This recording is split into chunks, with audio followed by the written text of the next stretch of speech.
स्वामी विवेकानंद का देश प्रेम उनके जीवन और कार्यों में हमेशा झलकता था।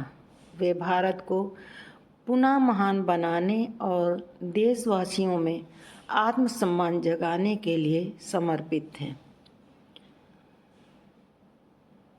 कहानी भारत माता की सेवा का प्रण। स्वामी विवेकानंद का जन्म 1863 में हुआ, जब भारत ब्रिटिश शासन के अधीन था। वे बचपन से ही भारत की दुर्दशा और गरीबी से दुखी रहते थे।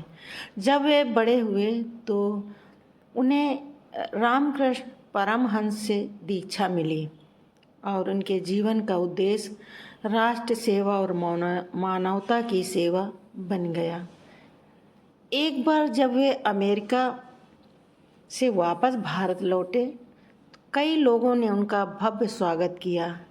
कई धनी लोग और राजाओं ने उन्हें सम्मानित करने के लिए निमंत्रण भेजा, लेकिन स्वामी विवेकानंद ने इन सब प्रस्तावों को विनम्रता से ठुकरा दिया और कहा, मुझे किसी राजसी स्वागत की आवश्यकता नहीं। मैं तो केवल अपने देशवासियों की सेवा करना चाहता हूँ। एक दिन स्वामी विवेकानंद कलकत्ता की सड़कों पर घूम रहे थे। वहाँ उन्होंने देखा कि गरीब और भूखे लोग सड़क के किनारे बैठे हैं।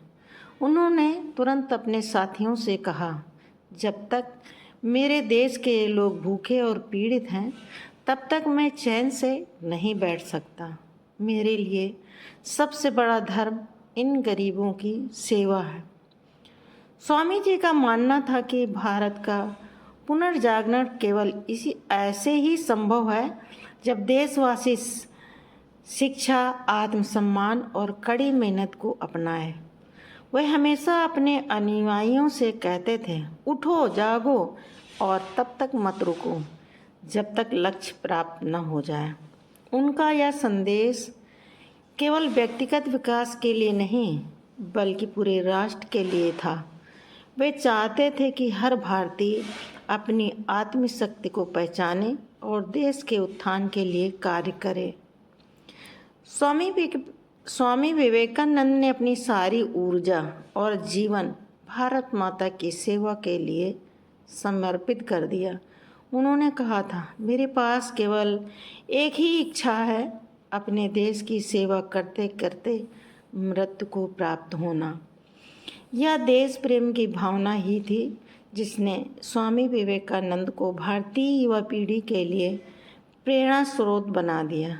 वे हमेशा भारतीय संस्कृति और सभ्यता को गर्व से प्रस्तुत करते थे और उन्हें विश्वास था कि एक दिन भारत फिर से विश्व में एक महान शक्ति के रूप में उभरेगा।